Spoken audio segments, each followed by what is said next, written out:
One tabs అని చెప్పి ఈడు రూమ్ పిలిచి ఈడు చూడు ఎట్ట ఆడాడు.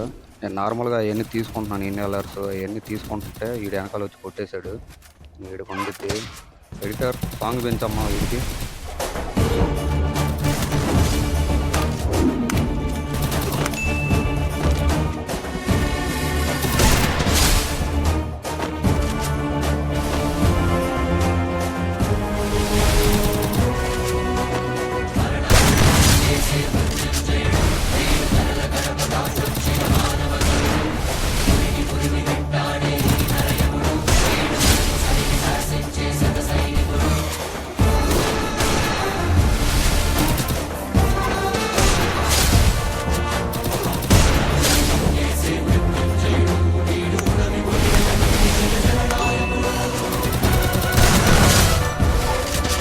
అట్టుంటుంది మనతోని.